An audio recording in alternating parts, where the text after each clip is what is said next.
Hello friends I hope you are doing well. Friend, मैं इस video में आपको घटना चक्र की जो वार्षिक करंट अफेयर की बुक आती है, मैगजीन जो आती है, वो यूपी पीसीएस के लिए एक रामबाण की तरह काम करती है और इट इज़ वेरी इंपॉर्टेंट। सो मैं इसमें जो है ये कंप्लीट बुक को डिस्कस करने जा रहा हूँ इस वीडियो में। तो फ्रेंड, अगर आप यूपी पीसीएस का एग्ज़ाम देने जा रहे हैं तो आप इस वीडियो को ज़रूर एक बार से देख लें, ताकि आपको कम से कम 25-30 क्वेश्चन इससे डायरेक्टली मिल जाएंगे। सो फ्रेंड, मैं इससे वीडियो को स्टार्ट करने से पहले आपको बता दूं कि ये वीडियो बाइलिंगुअल होगी, मतलब हिंदी में तो ये मैगजीन आती है, वैसे मैं इसको इंग्लिश में भी ट्रांसलेट करके बताऊंगा, ताकि जो इंग्लिश में बैकग्राउंड के स्टूडेंट हैं उनको भी आसानी से समझ आ सके। और फ्रेंड्स, एक रिक्वेस्ट है कि अगर वीडियो आपको अच्छी लगे तो आप इसको लाइक करें, शेयर करें अपने दोस्तों के साथ। ओके, सो फ्रेंड, मैं अब without any further delay let us start our video. सबसे पहले मैं इसमें आपको इंडेक्स के बारे में बता दूं, जो अनुक्रमणिका है। इसमें सबसे पहला जो टॉपिक है ये राष्ट्रीय परिदृश्य है, मतलब कि नेशनल जो इम्पोर्टेंस की न्यूज़ हैं वो इसमें कम्प्लीटली डिस्कस की गई हैं इसके अंदर। और ये मैं सबसे पहले वीडियो में इसको भी डिस्कस करूंगा। उसके बाद आपका टॉपिक आता है विधिक परिदृश्य का, जिसमें आपके मिसलेनियस टाइप के टॉपिक होंगे, ठीक है। और इसमें जो है बेसिकली आपका जो कॉन्स्टिट्यूशन से रिलेटेड जो चीज़ें होती हैं उसको डिस्कस किया गया है। उसके बाद आपका आता है अंतर्राष्ट्रीय परिदृश्य, जिसमें आपके इंटरनेशनल जो इम्पोर्टेंस की चीज़ें हैं, जो करंट अफेयर है वो डिस्कस की गई हैं। उसके बाद आर्थिक परिदृश्य आता है, जिसमें इकोनॉमी के बारे में डिस्कस की गई है। उसके बाद वैज्ञानिक परिदृश्य आता है, जिसमें आपके साइंटिफिक जो न्यूज़ है उसको डिस्कस किया गया। उसके बाद आपका उत्तर प्रदेश विशेष, यानी इस पे यूपी स्पेशल जो होता है वो है। उसके बाद संक्षिप्तियाँ हैं, मतलब इसमें ब्रीफ में जो न्यूज़ जो होती है, जैसे चर्चित व्यक्तित्व हो गया, पुरस्कार सम्मान हो गया, और समझौते हो गए, संगठन हो गया, आयोग हो गया। All these thing will be discuss in this section. Okay, और खेल परिदृश्य में आपको सबसे लास्ट में है, और इसमें जो भी इम्पोर्टेंट जैसे ओलंपिक, पैरा ओलंपिक, हॉकी और फुटबॉल, ये जो पूरे साल में जो भी आपके खेल हुए हैं वो इम्पोर्टेंट हैं, उनको इसमें डिस्कस करेंगे। So let us start. राष्ट्रीय परिदृश्य, सबसे पहला इसमें जो टॉपिक है वो है राज्य खाद्य सुरक्षा सूचकांक, मतलब कि जो फसाई फसाई जो है हमारा food safety standard authority of India, इसने जो सबसे पहली बार 2019 में इसको फसाई इंडेक्स को, मतलब खाद्य सुरक्षा दिवस को जो है सबसे पहली बार इन्होंने इसका इंडेक्स जारी किया था। और इसका दूसरा जो जारी किया गया है, दूसरा नहीं बल्कि ये तीसरा है, 2021 में जो जारी किया गया। तो इसमें जो है आप देख लें सबसे पहले पॉइंट कि 20 सितंबर 2021 को, ये डेट इंपॉर्टेंट नहीं है, स्टेट फूड सेफ्टी इंडेक्स 2021, ये कौन जारी किया है? इसने फसाई ने जारी किया है। ओके, फसाई जो है इसने जारी किया है 2021 में तीसरी बार, जिसमें आपके 36 राज्य या संघ दोनों मिला करके शामिल किया गया था। और इसमें जो है इसके बेसिस पे इसमें रैंकिंग की गई है। 100 मार्क्स, जो 100 अंक थे, उसमें सबसे ज़्यादा जो पाया है, सबसे पहले नंबर पे है वो गुजरात 72 है, केरल 70 है, और तमिलनाडु 64 है। तो आप देखें, जो हमारा वेस्टर्न में गुजरात जो है पहले नंबर पे सबसे पहला है। उसके बाद साउथ के दो स्टेट हैं, केरल और तमिलनाडु। तो छोटे राज्य में शीर्ष 3 में गोवा सबसे पहले नंबर पे है, मेघालय दूसरे नंबर पे, मणिपुर तीसरे नंबर पे। तो इसमें भी आप देखें ये दोनों नॉर्थ ईस्ट के स्टेट हैं, तो ऐसे आप याद रख सकते हैं। इसमें गोवा जो है आपका ये कर्नाटका और महाराष्ट्र के आसपास का एरिया है, तो ये भी आप इसको कह सकते हैं कि साउथ की तरफ का है। ओके, नाउसंग राज्य क्षेत्रों में यानी यूटी में जम्मू कश्मीर पहले नंबर पे है, अंडमान निकोबार दूसरे नंबर पे है, और दिल्ली तीसरे नंबर पे है। तो ये इम्पॉर्टेंट हो सकता है आपको, तो जम्मू कश्मीर बाइफर्केशन होने की वजह से इसमें एम्फेसाइज है।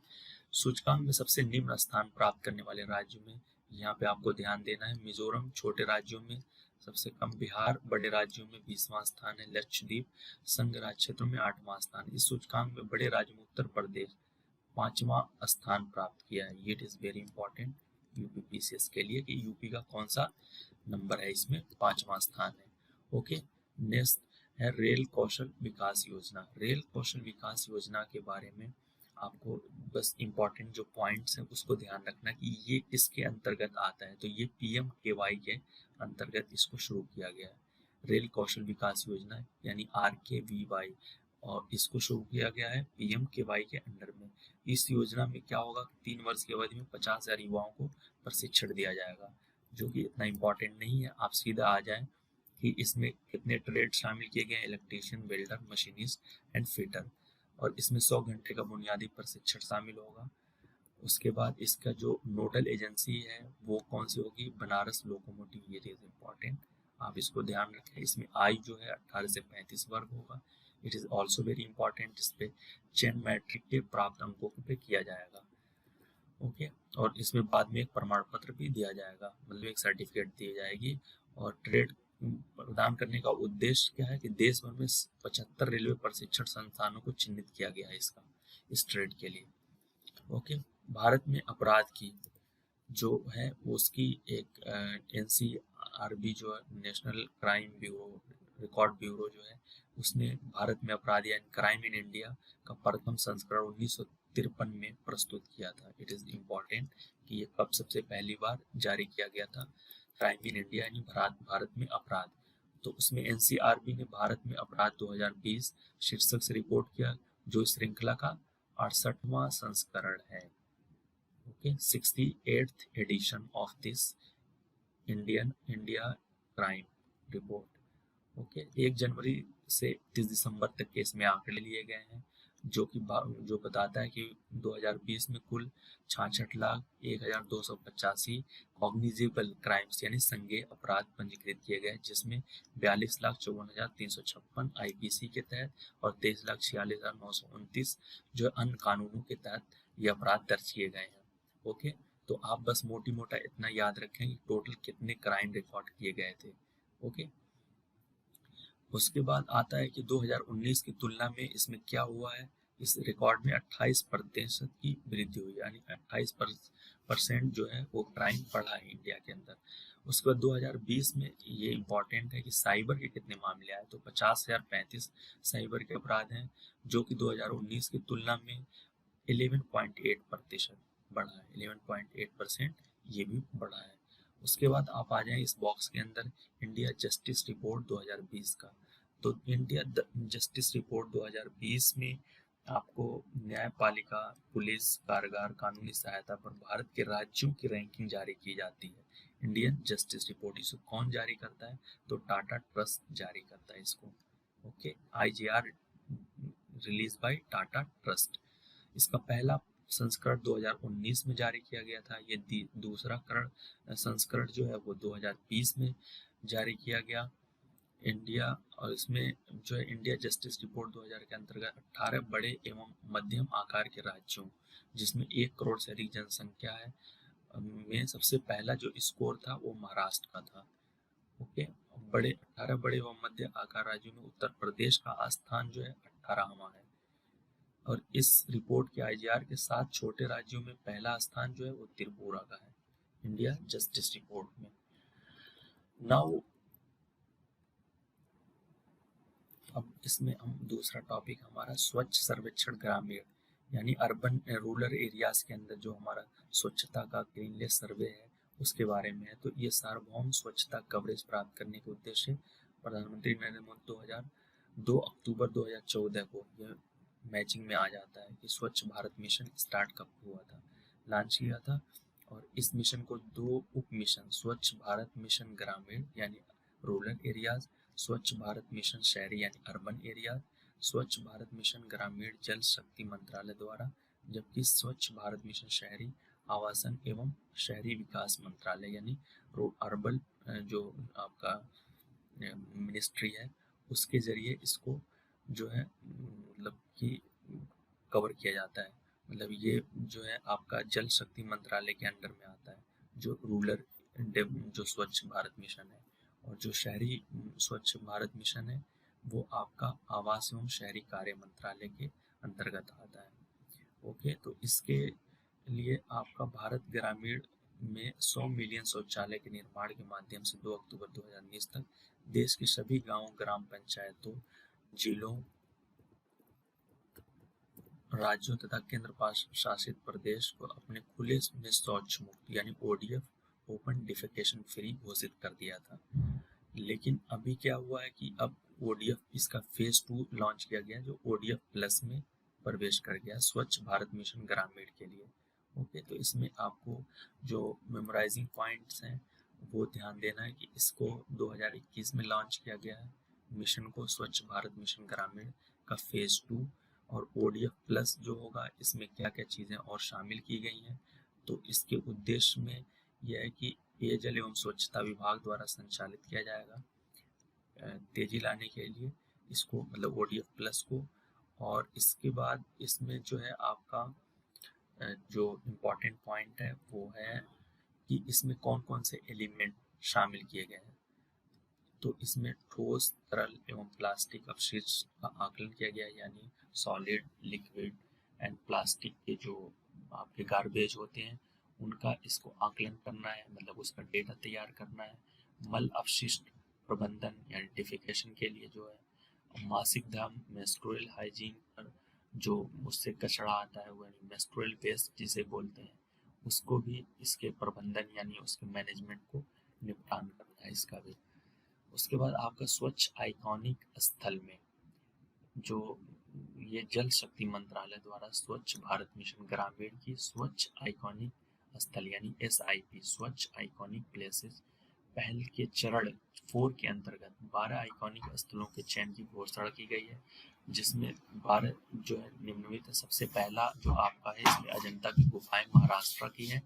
उसके बाद आता है सांची स्तूप, तो इसमें सारे आपको नाम याद नहीं रखने हैं, सिर्फ जो है पहले नंबर पे और दूसरे नंबर पे कौन है और यूपी में कौन कौन से जगहों के नाम इसमें शामिल किए। तो बांके बिहारी मंदिर जो मथुरा यूपी का है, आगरा का किला जो आगरा उत्तर प्रदेश का है। तो ये 2-3 पॉइंट्स आपको मेजरली फोकस करना है। अच्छा, इसका उद्देश्य क्या है, SIP का उद्देश्य क्या है कि जो हमारे धरोहर है आध्यात्मिक सांस्कृतिक स्थलों को उसके स्वच्छ पर्यटक जो हमारे स्वच्छ टूरिस्ट डेस्टिनेशन के रूप में उसको रूपांतरित करना, यानी उसको डेवलप करना। उसके बाद हमारा नेक्स्ट टॉपिक है सुजलाम अभियान। ये सुजलाम अभियान क्या है कि ये आज़ादी का अमृत महोत्सव जो लॉन्च किया गया है हमारे प्रधानमंत्री मोदी जी के जरिए, इसमें सुजलाम अभियान जल शक्ति मंत्रालय द्वारा इस कैंपेन को शुरू किया गया है। और इसका मेन मकसद क्या है कि ODF सस्टेनेबिलिटी एवं गंदा जल प्रबंधन यानी ग्रे वाटर मैनेजमेंट हेतु ये 100 दिवसीय अभियान है। ओके, तो ये पूछ सकता है कि ये किससे रिलेटेड है सुजलाम अभियान, तो ये ODF sustainability and grey water management से रिलेटेड है। ओके, इस अभियान के तहत किन चीज़ों पर ध्यान दिया जाएगा, 10 लाख सोखता गड्ढों यानी सोक पिट्स का निर्माण किया जाएगा, शौचालयों की मरम्मत की जाएगी, नए परिसरों तक शौचालयों की पहुंच। और ये अभियान देश के गाँव में अल्प समय में त्वरित गति से ODF प्लस के दर्जे को प्राप्त करने के उद्देश्य से संचालित होगा। तो बेसिकली इसका मोटा आप ध्यान रखते थे ODF प्लस और वाटर मैनेजमेंट से और जो शौचालय हैं उनकी मरम्मत से रिलेटेड ये काम करेगी। उसके बाद नेक्स्ट हमारा है Indore. Indore is very important क्योंकि ये भारत का पहला जल आधिक्य शहर यानी वाटर प्लस सिटी है। सबसे पहले इंडिया का पहला ऐसा शहर है जो वाटर प्लस शहर है, इसको प्रमाण पत्र भी दिया गया है इसके लिए और 2021 के सर्वे से। तो ये याद रखें कि वाटर प्लस कौन सा सिटी है इंडिया का। इंदौर को भारत और दूसरी इसके साथ और भी चीज़ें जुड़ी हुई हैं कि इंदौर को भारत के सबसे स्वच्छ शहर यानी most cleanest city of India का भी दर्जा प्राप्त है लगातार 4थी बार। It is very important. Okay, next आता है आपका NIRF रैंकिंग, इंडिया रैंकिंग जो हमारे शिक्षा मंत्रालय इसको जारी करती है, नेशनल इंस्टीट्यूट रैंकिंग फ्रेमवर्क। इसको 2015 में शुरू किया गया था और इसकी जो पहली रैंकिंग आई थी वो 2016 में आई थी। ओके, तो इसमें अभी देख लें आप नेशनल इंस्टीट्यूशनल रैंकिंग फ्रेमवर्क के अंतर्गत देश में उच्च शिक्षण संस्थानों की इंडिया रैंकिंग 2021 जारी की गई है। उसको जारी किया है धर्मेंद्र प्रधान जो शिक्षा मंत्री हैं हमारे अभी फिलहाल। ये NIRF इंडिया रैंकिंग्स का 6ठा संस्करण है यानी 6th एडिशन है वो। ओके, इसमें ओवरऑल श्रेणी के साथ विश्वविद्यालय, कॉलेज, अनुसंधान संस्थानों की श्रेणी में रैंकिंग यानी रिसर्च इंस्टीट्यूशन, यूनिवर्सिटीज, कॉलेजेस के बारे में रैंकिंग ये देता है। अब इसके साथ ही इसमें अभी साथ ही 7 अलग अलग डिसिप्लिन यानी विभिन्न विषयों जैसे इंजीनियरिंग, मैनेजमेंट, फार्मेसी, लॉ, विधि जिसे कहते हैं, चिकित्सा, मेडिकल, वास्तुकला, आर्किटेक्चर, दंत चिकित्सा यानी डेंटल के सभी संस्थानों को रैंकिंग प्रदान की गई है। ओके। वर्ष 2021 में इंडिया रैंकिंग में पहली बार अनुसंधान संस्थानों यानी रिसर्च इंस्टीट्यूशन को भी रैंकिंग प्रदान की गई है पहली बार। तो ये याद रखें कि इसमें सबसे पहले जो इस टाइम पहली बार कौन सी चीज शामिल की गई है तो वो है रिसर्च इंस्टीट्यूशन। इसमें कई सारे पैरामीटर्स पे जैसे कि टीचिंग, लर्निंग, रिसोर्स यानी शिक्षण, अधिगम, संस्था, संसाधन और research, professional practices, graduation outcomes, outreach, inclusivity, पहुंच एवं समावेशिता, बोध, परसेप्शन की कॉलेज के बारे में लोग क्या सोचते हैं, कैसा कॉलेज अच्छा है या बुरा है, यूनिवर्सिटी अच्छी है या बुरी है। ओके। तो इन सब सारी चीज़ों को इस सर्वेक्षण में देश भर के सरकारी और गैर सरकारी, ये इंपॉर्टेंट है, मतलब गवर्नमेंट, नॉन गवर्नमेंट सारे शिक्षण संस्थानों को शामिल किया गया है। ओवरऑल सूची में 100 में शीर्ष 10 स्थान प्राप्त करने वाले संस्थान के बारे में यहाँ पे लिस्ट दी गई है, जिसमें आप देख सकते हैं कि जो सबसे पहला रैंकिंग है वो है आईआईटी मद्रास का। उसके बाद दूसरा नंबर है भारतीय विज्ञान संस्थान यानी आईआईसी बेंगलोर का।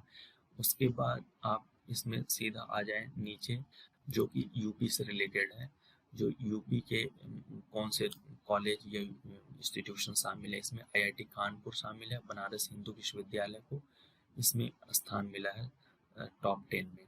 उसके बाद और भी जो अच्छे कॉलेज हैं या यूनिवर्सिटीज़ हैं उसमें आपका एक अलीगढ़ मुस्लिम यूनिवर्सिटी जो एएमयू है, ये आपके 18वें नंबर पे है, 10वें नंबर पे बीएचयू है और 5वें नंबर पे आईआईटी कानपुर है। और आपकी बीएचयू आईटी भी 28वें नंबर पे है। अमेठी को भी मिला है इसमें, जो कि एक प्राइवेट यूनिवर्सिटी है, इसमें गौतम बुद्ध नगर नोएडा में है। उसके बाद आपका जो है वो किंग जॉर्ज मेडिकल जो लखनऊ में है। तो ये आप देख सकते हैं, एमएनआईटी बहुत पीछे है। तो मोतीलाल नेहरू जो राष्ट्रीय प्रौद्योगिकी संस्थान है, इसकी रैंकिंग काफ़ी पीछे है, बस इन पे ही आपको फोकस रखना है। ओके। नेक्स्ट हम आते हैं कि इसमें जो है इस श्रेणी में, विश्वविद्यालय श्रेणी में जो हमारा बेंगलुरु है, आईएससी बेंगलुरु, इसको पहले नंबर मिला है, दूसरे जवाहरलाल नेहरू को मिला है और तीसरा जो है बनारस हिंदू विश्वविद्यालय वाराणसी को तीसरा स्थान मिला है विश्वविद्यालय रैंकिंग में। ओके। और बाकी आप देख सकते हैं कि आईआईटीज में आपको सबसे पहले जो आईआईटी मद्रास है, उसके बाद आईआईटी दिल्ली है। एक दो चीज़ें इसमें इम्पॉर्टेंट हैं, वो है कि आपका जो कॉलेज की लिस्ट में मिरिंडा हाउस दिल्ली जो है वो 5वें वर्ष लगातार जो है पहले स्थान पे बना हुआ है। और इसमें फार्मेसी में ये एक छुपा हुआ न्यूज़ है, इम्पॉर्टेंट है, तीसरे वर्ष जामिया हमदर्द नई दिल्ली जो कि पहला स्थान प्राप्त किया है। ओके। अनुसंधान संस्थान में भारतीय जो विज्ञान मतलब आईआईसी बेंगलोर है उसको पहला स्थान मिला, यूनिवर्सिटी में भी पहला रैंकिंग है। उसके बाद हम आते हैं कार्बी आंगलोंग समझौता के बारे में। ये है आपका असम से रिलेटेड। ओके। तो इसमें डायरेक्टली हम आ जाते हैं कि ये इसमें इम्पॉर्टेंट पॉइंट क्या है कि कार्बी आंगलोंग स्वायत्त परिषद यानी Karbi Anglong autonomous council KAAC के प्रतिनिधि, जिसमें अलग अलग गुट थे उस उनके बीच और गवर्नमेंट ऑफ इंडिया के बीच, ये सारे गुट्स हैं, आप देख सकते हैं। ये हो सकता है मैचिंग में पूछ ले कि ये गुट कौन से स्टेट से रिलेटेड है, तो आप एक बार इसको गो थ्रू हो जाना। वैसे इंपॉर्टेंट पॉइंट जो है वो मैं आपको डिस्कस करा दे रहा हूँ। ये एक शांति स्थापना के लिए गवर्नमेंट ऑफ इंडिया और असम के बीच, इन विद्रोही गुटों के बीच एक तरीके से MOU साइन किया गया है। इससे पहले भी 1995 और 2011 में इस तरह का शांति समझौता हो चुका है। अभी इस बार 23 फरवरी 2021 को कार्बी के 5 प्रमुख जो आपके उग्रवादी समूह थे, इन्होंने वार्ता किया और इन्होंने हथियार डाल दिया। जो कि अब इम्पोर्टेंट पॉइंट क्या है इसके अंदर, कि इम्पोर्टेंट पॉइंट ये है कि कार्बी के क्षेत्र के विकास के लिए 1000 करोड़ अलग से आवंटित किए जाएंगे, जिसमें केंद्र और राज्य सरकार दोनों मिलकर के देंगे। कार्बी कल्याण परिषद यानी कार्बी वेलफेयर काउंसिल का गठन किया जाएगा। असम के जो प्रशासनिक अखंडता को प्रभावित किए बिना कार्बी आंगलोंग स्वायत्त परिषद को अधिक से अधिक स्वायत्तता प्रदान यानी ऑटोनोमी दी जाएगी इनको। ओके। और उसके बाद फिर आगे आपका आता है कि जो कार्बी आंगलोंग स्वायत्त परिषद के संस्थानों को पूरा करने के लिए राज्य की संचित निधि यानी कंसोलिडेटेड फंड, जो स्टेट कंसोलिडेटेड फंड होता है SCF, वहाँ से उसको संशोधित किया जाएगा और इनको ज़्यादा से ज़्यादा इसमें से हेल्प प्रोवाइड करने की कोशिश की जाएगी। उसके बाद कार्बी आंगलोंग क्षेत्र की सांस्कृतिक एवं भाषाई पहचान को सुरक्षा तथा संरक्षण प्रदान किया जाएगा। मतलब कार्बी जो हमारे कार्बी आंगलोंग जो ट्राइब है उनको पूरी तरह से हर चीज़ में ऑटोनॉमी देने की कोशिश की गई है। आप मोटी मोटा ये दिमाग में रख लें। और ये समझौता रिलेटेड है आसाम से और गवर्नमेंट ऑफ इंडिया के बीच हुई है। अब नेक्स्ट हम चलते हैं पूर्वोत्तर क्षेत्र जिला सतत विकास लक्ष्य सूचकांक और डैशबोर्ड 2021। इसका मतलब ये है कि नॉर्थ ईस्ट जो रीजनल डिस्ट्रिक्ट SDG मतलब सस्टेनेबल डेवलपमेंट गोल और उसके इंडेक्स के बारे में इसमें बात की गई है। ओके, तो हम आ जाते हैं इसमें इम्पॉर्टेंट पॉइंट्स पे।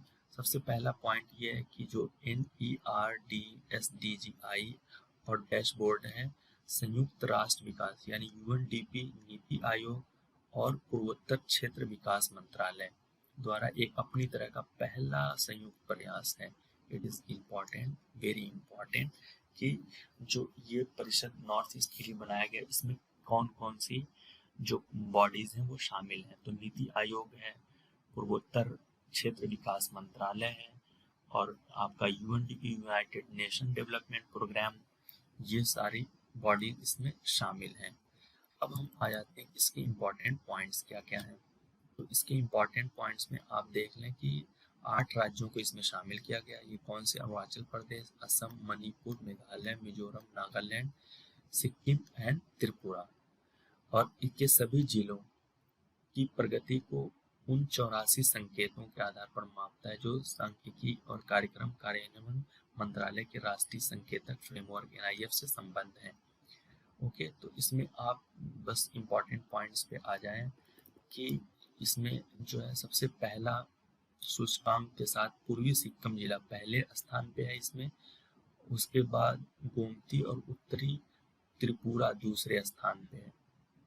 ओके, 103 जिलों में 53 से लेकर के तक 75.87 तक विस्तृत है। इसमें 53 अंक के साथ किफरे यानी नागालैंड अंतिम स्थान पे है। ओके, और इसमें आप एक चीज़ और देख लें कि जिले के समग्र विकास के अंदर बेहतर प्रदर्शन करने वाले अग्रणी यानी फ्रंट रनर के अंतर्गत जबकि 34 जिले अच्छा परफॉर्मर करने के वर्ग में, सिक्किम और त्रिपुरा के सभी जिले अग्रणी श्रेणी में है। अग्रणी श्रेणी मतलब फ्रंट रनर के, जबकि कोई भी जिला आकांक्षी यानी एस्पिरेंट लक्ष्य यानी अचीवर के श्रेणी में शामिल नहीं है। सिक्किम की एक और अच्छी न्यूज़ है जो इम्पोर्टेंट भी है, कापर महसीर। ये क्या है कि जो सिक्किम की सरकार है ये एक मछली है, वहाँ की फिश है कापर महसीर, जिसे स्थानीय रूप से केटली कहा जाता है। इसको स्टेट फिश के रूप में घोषित किया गया है। इसका जो साइंटिफिक नेम है ये नीलोसोचिलस हेक्साजोनोलेपिस है। इससे तीस्ता एवं रंगीत नदियों तथा उनकी सहायक नदियों में ये पाई जाती है। और ये कहाँ का? सिक्किम राज्य का है। 1952 में राष्ट्रीय कृषि अनुसंधान परिषद के राष्ट्रीय मत्स्य अनुवांशिक यानी जेनेटिक रिसर्च ब्यूरो यानी संशोधन ब्यूरो लखनऊ, ये इम्पोर्टेंट है, लखनऊ में है ये, केटली मछली को लुप्त प्राय यानी इंडेंजर्ड में इसको लिस्ट किया था। 2014 में फिर इसको IUCN ने भी इंडेंजर्ड लिस्ट में डाल दिया है। अब हम दूसरा टॉपिक हमारा है कि स्मार्ट सिटीज पुरस्कार 2020। तो इसको किसने दिया है? तो ये केंद्रीय आवास एवं शहरी जो कार्य मंत्रालय है यानी रूरल अर्बन मिनिस्ट्री, तो इन्होंने दिया है। और इसमें देख लें आप सबसे पहले जो क्या चीज़ें हैं, स्मार्ट सिटीज मिशन अमृत यानी Atal mission for urban rejuvenation and urban transformation. इसके तहत प्रधानमंत्री आवास योजना शहरी की 6वीं वर्षगांठ के उपलक्ष्य में इसको किया गया है।